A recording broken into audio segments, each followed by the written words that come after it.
உலகெங்கும் நிறைந்திருக்கும் தமிழ் நேயர்கள் அனைவருக்கும் எமது மனமார்ந்த வணக்கம். நான் உங்கள் ஜோதிடர் அந்தியூர் சுதாகர், பாரம்பரிய முறை ஜோதிட ஆராய்ச்சியாளர். அனைவருக்கும் தமிழ் புத்தாண்டு நல்வாழ்த்துக்கள். இன்று நாம் காணக்கூடிய விஸ்வாவிசு வருடம் சித்திரை மாதம் 1ஆம் தேதி திங்கட்கிழமை பிறக்கப் போகுது. 2025 இந்த வருடத்தில் ஏப்ரல் மாதம் 14ஆம் தேதி இந்த வருடம் பிறக்கும். ஆக இந்த வருடம் முழுவதும் உங்களுக்கு கன்னிராசி அன்பர்களாகிய உங்களுக்கு நீங்கள் புதன் உச்சம் ப்ளஸ் ஆட்சி அடைந்த வீட்டிற்கு அதிபதி. அப்போது உங்களுடைய எண்ணங்கள் சிந்தனைகள் உயர்ந்து தெளிந்த பர்ஃபெக்ட் அப்படின்ற அளவுக்கு எல்லாத்துலேயும் ரொம்ப கிளாரிட்டியாக தெளிவாக இறங்கி செயல்படக்கூடியவங்க நீங்கள். கடின உழைப்பாளிகள், நிறைந்த லட்சியங்கள் கொண்டவங்க. ஒன்று நினச்சிங்கன்னா முடிக்காமல் தூங்க மாட்டேங்க. உங்களுடைய இலக்கை நோக்கி பயணம் பண்ண ஆரம்பித்தா சாப்பிட்றதோ தூங்குறதோ கூட உங்களுக்கு தோணாது. சிந்தனை தான் அதிகமாக இருக்கும். அப்படி எல்லாத்தையும் பார்த்து கடந்த காலகட்டங்களில் வெயிட்டாக இறங்கி செயல்படுத்தி எஃபர்ட் எந்த அளவுக்கு போட முடியுமோ போட்டு பட் 99% முடித்து சக்ஸஸ்ஃபுல் ஆக்கி காரணமே இல்லாத ஒரு பர்சன்ட்டால் சில நிறைய ட்ராபேக் ஃபெயிலியர்ஸ் எல்லாம் முடித்து இது சக்ஸஸ் தான் நமக்கு தான் எல்லாம் அப்படின்றது உங்களை விட உங்களை சுற்றி இருக்கிறவங்க உங்களை கண்டு என்ன இது வாய்ப்பே இல்லை, இப்படி ஃபெயிலியர் ஆக வாய்ப்பே இல்லை, பட் எப்படி ஆச்சுன்ற அளவுக்கு நிறைய தோல்விகளை சந்தித்து வைராக்கியத்தில் நின்று சாதிக்கணுன்ற லட்சியத்தில் இருக்கக்கூடிய கன்னிராசி அன்பர்களுக்கு அருமையான வருடம். இந்த வருட பிறப்பில் வருடக்கோள்கள் உங்களுக்கு பெயர்ச்சி ஆகக்கூடிய இந்த சூழல். ஒரு புறம் சனி பகவான் பெயர்ச்சி ஆயாச்சு, மறுபுறத்தில் ராகு கேது பெயர்ச்சி இருக்குது, இன்னொரு புறம் குரு பெயர்ச்சி இருக்குது. அப்போது நமக்கு 7ஆம் வீட்டில் சனி வர்றதுனால கண்டக சனினால் பெரிய பாதிப்புகள் இருக்குமா அப்படின்ற ஒரு குழப்பம் உங்களுக்குள்ளே இருக்கும். நான் மீண்டும் சொல்கிறேன், தயவு செய்து அதை நினச்சி பயப்பட வேண்டிய அவசியம் இல்லை. ஏன்னா உங்களுடைய லக்ன பாவத்திற்கு ஒரு விதத்தில் சனி யோகி தான். உங்கள் ஜாதகத்தில் உங்களுடைய லக்னம் இருக்கும், அதாவது உங்களுடைய ராசிக்கு அவர் யோகி தான். பட் உங்களுடைய லக்னத்திற்குன்றது ஒரு அமைப்பு இருக்கும். அதில் அவர் சுபராக இருந்துட்டார்னா, சுபரா அசுபரா, அசுபராக இருந்தால் விட்டுருங்க, சுபராக இருந்துட்டா கம்பல்சரி உங்களுக்கு இது யோகம்தான், பாதகம் இல்லை. அதனால் இந்த மாதிரி சில விஷயங்கள் இருக்குது. அதில் இன்னும் என்னென்ன உங்களுக்கு பாசிட்டிவாக இருக்குது, எந்த லெவலுக்கு உங்களுடைய லைஃப்பில் இந்த வருடம் சக்ஸஸ்ஃபுல் அளிக்குதுன்றது இந்த காணொலியில் தெளிவாக விவரமாக பார்க்கலாம். நம்ம சேனலை சப்ஸ்கிரைப் பண்ணாதவங்க பண்ணிக்கோங்க, பெல் பட்டனை கிளிக் பண்ணி ஆல் ஆப்ஷனை கொடுத்துக்குங்க. அப்போ தான் அடுத்தடுத்த காணொலிகள் உங்களை உடனடியாக வந்து அடையும். கன்னிராசி அன்பர்களே, வாழ்க்கையில் இந்த நிமிஷம் வரைக்கும் சுயநலத்தை பெருசாக நினைக்காம தான் செய்கிற வேலையில் கூட வரக்கூடிய சம்பளத்தை விடையும் வருமானத்தை விடையும் தன் உழைப்பு அதிகமாக இருக்கணும், அதில் உண்மை இருக்கணும்னு நினைக்கக்கூடியவங்க நீங்கள். அப்படி நினச்சி வாழ்ந்த உங்களுடைய வாழ்க்கையில் உங்களுடைய சக ஊழியர்களும் சரி, உங்களுக்கு மேலே இருக்கிறவங்களையும் சரி, உங்களுக்கு கீழே இருக்கிறவங்களையும் சரி, எப்போவுமே எடுத்தெறிஞ்சோ உங்களுடைய வார்த்தையினால் கடின வார்த்தைகளை பயன்படுத்தியோ பேசக்கூடிய மனசு உங்களுக்கு இருந்ததில்லை. ஏன்னா நாம் பேசக்கூடிய வார்த்தைகளை கூட அவங்கள காயப்படுத்தக்கூடாதுன்னு நினச்சி வாழ்ந்தவங்க நீங்கள். அப்படி நல்லதையே நினச்சி நல்லதையே எண்ணி வாழ்ந்த உங்களுடைய வாழ்க்கையில் கடந்த காலகட்டங்களில் இழப்பு வரலாம், இழப்புகள் வரக்கூடாது.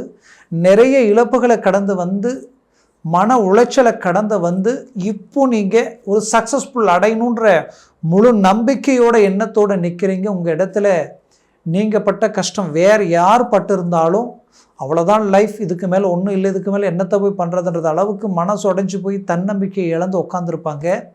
பட் நீங்கள் எவ்வளோ அடி விழுந்ததோ பாதிப்புகளை சந்திச்சிங்களோ அவ்வளோ வைராக்கியங்கள் அதிகமாகி சாதிக்கணுன்ற லட்சியத்தோடு நிற்கிறீங்க.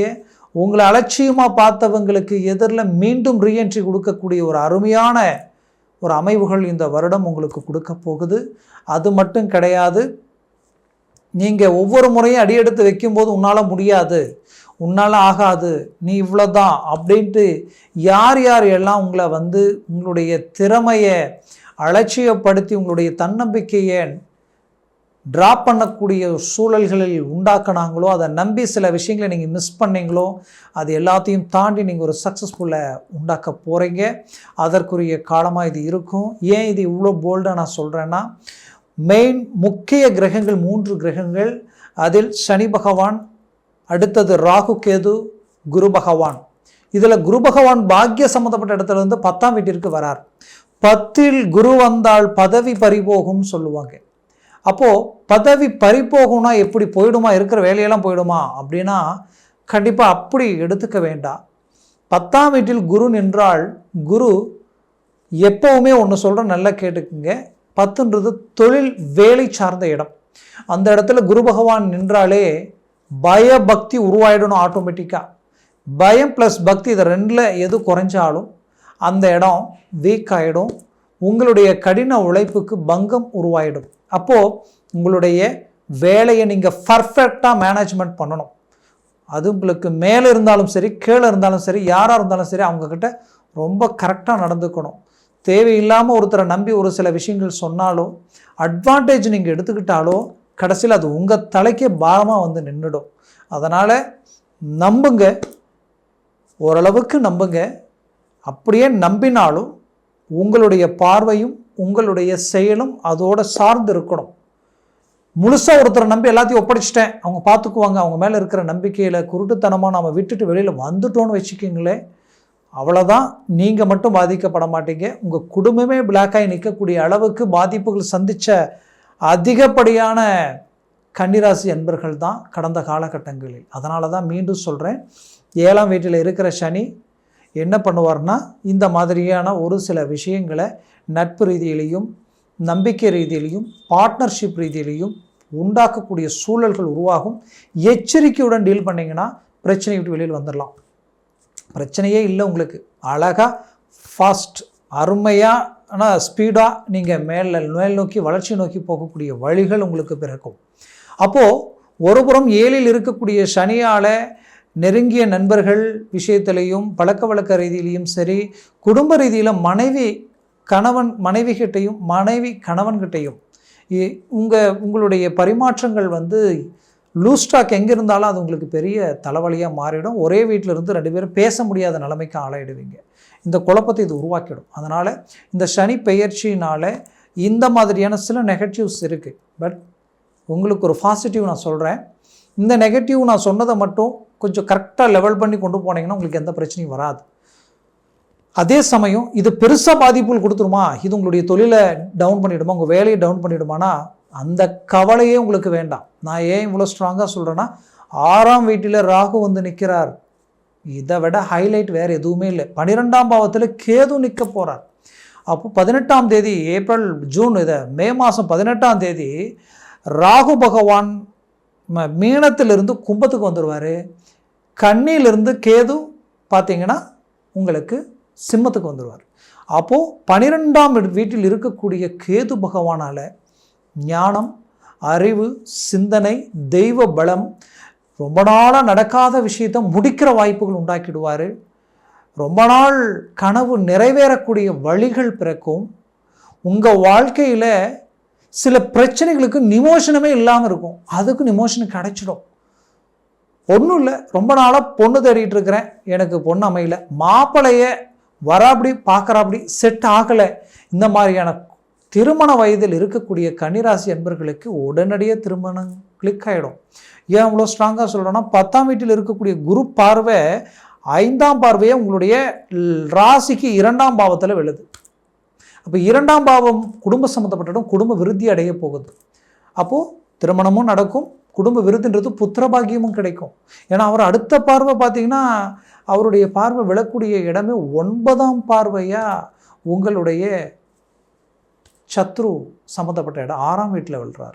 அப்போ 6ஆம் வீட்டில் விழும்பொழுது இத்தனை நாள் இருந்த தடைகள் நீங்க போகுது, எதிரிகள் விலக போகிறாங்க, எதிர்ப்புகள் நீங்க போகுது, இந்த வழக்கு சார்ந்த பிரச்சனைகளில் இருக்கக்கூடிய சிக்கல்கள் தீரப்போகுது, வாங்கின பூமியில் இருக்கக்கூடிய டாக்குமெண்ட் சிக்கல்கள் தீரப்போகுது.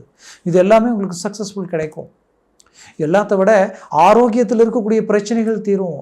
நரம்பு, எலும்பு, ஜவ்வு சம்மந்தப்பட்ட பிரச்சனைகளை ரொம்ப பாதிப்புகளை சந்திச்சிருப்பீங்க. இதனால் நிறைய சிக்கல்கள், சிலர் வயிறு, அடிவயிறு பிரச்சனைகள், வயிறு வலி, ஸ்டோன் இருக்கிற மாதிரியான ஒரு சூழல்கள், சிலருக்கு வந்து ஆப்ரேஷன் அறுவை சிகிச்சை பண்ணுற அளவுக்கெல்லாம் பாதிப்புகளை சந்திக்கக்கூடிய நிலைமைக்கு ஆளாக இருந்திருப்பீங்க. சிலர் தீராத அல்சர் பிரச்சனைகள் எல்லாம் பாதிப்படைஞ்சிருப்பீங்க. அப்போது இந்த பாதிப்புகளிலிருந்து ரிலீஃப் ஆகக்கூடிய வழிகளோ அதற்குரிய ட்ரீட்மெண்ட்டும் உங்களுக்கு சக்ஸஸ்ஃபுல் அளிக்கும். இதில் குறிப்பாக சொல்லணும்னா குரு பார்வையில் உங்களுக்கு கிடைக்கிற 3ஆம் இடத்துல விழுது குரு பார்வை. அப்போது சக்ஸஸ்ஃபுல் எல்லாமே எதில் இருந்தாலும் சக்ஸஸ்ஃபுல் அடைய போகிறீங்க. தொழில் ரீதியில் பக்தியோட பயபக்தியோடு இறங்கி போல்டாக உங்களுடைய ஒட்டுமொத்த திறனையும் கொண்டு கடின உழைப்பையும் எப்போ உங்களுடைய ஒரிஜினாலிட்டியை நீங்கள் அடுத்த கட்டத்துக்கு கொண்டு போக முயற்சி எடுத்தாலே போதும், பெரிய லெவலில் சக்ஸஸ்ஃபுல் அடைவீங்க. ரொம்ப நாள் வேலை பிரச்சனைகளில் இருந்து அந்த சிக்கல்கள் எல்லாமே தீரப்போகுது. ஆல்ரெடி போன வேலையும் சிலருக்கு கிடைக்கக்கூடிய வாய்ப்புகள் பிறக்கும். வேலை தேடிட்டு இருக்க, எனக்கு வேலையே கிடைக்கலன்னு நினச்ச உங்களுக்கு கண்டிப்பாக வேலை கிடைக்க போகுது. அதை பற்றி கவலையே பட வேண்டாம். நீங்கள் பெற்ற பிள்ளைகளுடைய வாழ்க்கையில் இருக்கக்கூடிய சிக்கல்கள் தீரும். அவங்க எடுத்த முயற்சிகள் ஃபெயிலியர் ஆகிட்டே இருக்குது அப்படின்னீங்கன்னா இப்போ அது சக்ஸஸ்ஃபுல் ஆகிடும். திருமண முயற்சிகளும் கைக்கூடி வரும். இதில் குறிப்பாக சொல்லணும்னா அவங்களுடைய ஆரோக்கியத்தில் ஒரு நல்ல மாற்றங்களும் ப்ளஸ் அவங்களுடைய வாழ்க்கையில் படிப்பு படிச்சுட்டு இருக்கக்கூடிய குழந்தைங்களுக்கு படிப்பு ரீதியில் நல்ல ஒரு இம்ப்ரூவ்மெண்ட் கிடைக்க போகுது. இது எல்லாமே உங்களுக்கு ஒரு சக்ஸஸ்ஃபுல். உங்களை சுற்றி எல்லாம் சொந்தம் பந்தம் உறவினர்கள் எல்லாம் இருந்தும் எதுவுமே இல்லாத மாதிரியாக ஒரு வெறுமனாக நிற்கக்கூடிய ஒரு மன சூழல் எல்லாத்தையும் நீங்கள் சந்திச்சிருப்பீங்க. அந்த லெவலுக்கு எல்லாமே சில பாதிப்புகளை சந்திச்சிட்டீங்க. அவ்வளோ ஒருத்தருடைய வளர்ச்சி மட்டும்தான் இதெல்லாம் சேர்க்கும். ஒருத்தர் டவுன் ஆக இதெல்லாம் தன்னை விட்டு விலகி போயிடுமோன்ற அளவுக்கெல்லாம் நிறைய அனுபவங்களை நீங்கள் கடந்து வந்துட்டீங்க.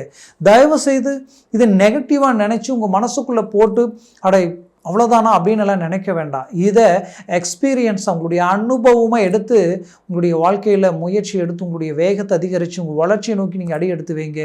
100% எல்லாரும் உங்களை வந்து இணையக்கூடிய அருமையான காலங்கள் அது இருக்க போகுது.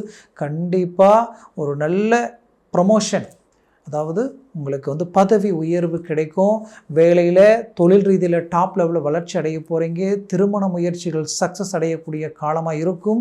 வீடு கட்டக்கூடிய காலமாக இந்த வருடம் உங்களுக்கு இருக்க போகுது. கனவுகள் நிறைவேறும். பிரிஞ்ச குடும்பங்கள் ஒன்றிணையக்கூடிய அருமையான காலமாக இது இருக்க போகுது.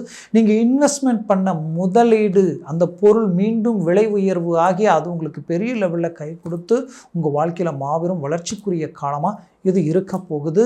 நட்புகள் உங்களை சுற்றி யார் எல்லாம் உங்களை அலட்சியப்படுத்தினாங்களோ அவங்க உங்கள் நட்பு கிடைக்குமோன்ற அளவுக்கு உங்கள் வளர்ச்சியை கண்டு மற்றவங்க வியப்படைகிற அளவுக்கு உங்கள் வாழ்க்கை இருக்க போகுது. முயற்சிகள் எடுங்க. 100% சக்ஸஸ் அளிக்கும். ஆக நான் சொன்ன பலன்கள் எல்லாமே கோச்சார ரீதியில் சொல்லியிருக்கிறேன். ஜனன ஜாதகமும் திசா புத்திகளும் சர்வாஷ்டவர்க்க பரல்களும் கொண்டே பலன்கள் மாறுபடும். பரல்கள் ஒரு நாளுக்கு மேலே இருந்துட்டு அவங்களுக்கு ஜாக்பாட் அடித்த மாதிரி அதே நாளுக்கு கீழே வந்துருச்சுன்னு வச்சுக்கிங்களேன், டோட்டலாக டவுன் ஆகிடும். நல்லா புரிஞ்சுக்கிங்க. அதே போல் திசா புத்திகள் எவ்வளோ பாசிட்டிவாக இருக்கோ அவ்வளோ பாசிட்டிவாக நல்லது இருக்குது. அது நெகட்டிவாக இருந்தால் நெகட்டிவாக மாறிடும்.